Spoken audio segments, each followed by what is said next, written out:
kapasitas mengangkut 2.000 unit dan ada pesanan khusus 1.500 unit dengan harga Rp14 per unit, sedangkan harga normal Rp20. Masalahnya adalah apakah pesanan khusus ini sebaiknya diterima atau ditolak. Untuk itu perusahaan perlu menilai apakah harga Rp14 masih menutupi biaya variabel dan memberi tambahan laba, serta memastikan pesanan ini tidak mengganggu penjualan normal. Dari identifikasi masalah tersebut, terdapat dua alternatif penyelesaian. Yang pertama, menolak pesanan khusus untuk menjaga harga jual normal dan menghindari dampak pada pasar reguler. Dan yang kedua adalah menerima pesanan khusus agar kapasitas menganggur bisa dimanfaatkan dan menambah pendapatan. Yang ketiga itu menentukan informasi yang relevan dengan cara mencari kebutuhan harga pasar.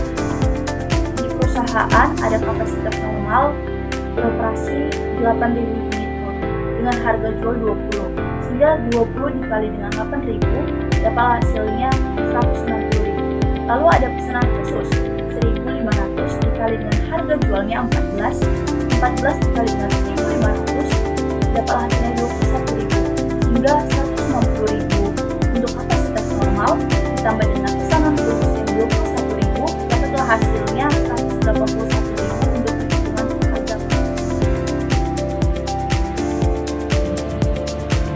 Analisis diferensial.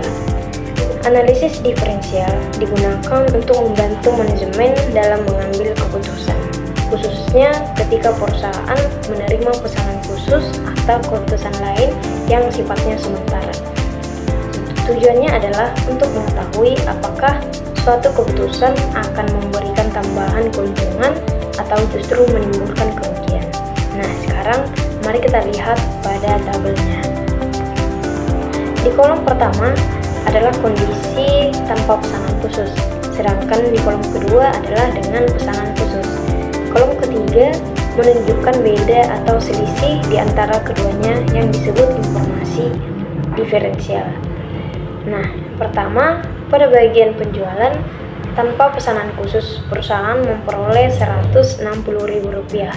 Ketika ada pesanan khusus, perusahaan menerima tambahan penjualan sebesar Rp21.000. Nah, tambahan inilah yang disebut dengan differential revenue atau pendapatan diferensial. Kemudian, pada biaya variabel, ada tambahan biaya sebesar Rp16.500 akibat pesanan tersebut.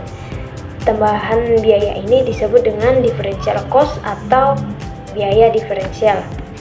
Selanjutnya, kita hitung selisih antara pendapatan dan biaya diferensial, yaitu Rp21.000 dikurangi dengan Rp16.500, yaitu maka menghasilkan Rp4.500 yang disebut differential income atau laba diferensial.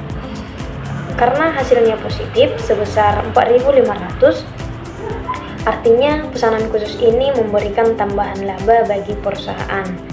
Jadi keputusan yang tepat adalah menerima pesanan khusus tersebut karena menambah keuntungan tanpa mengganggu penjualan yang sudah ada.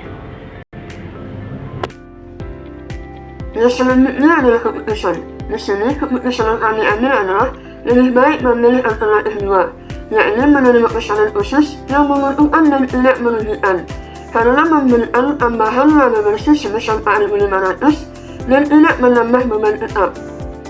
Menimbulkan selisih pendapatan sebesar Rp21.000 lebih besar daripada selisih biaya yakni sebesar Rp16.500.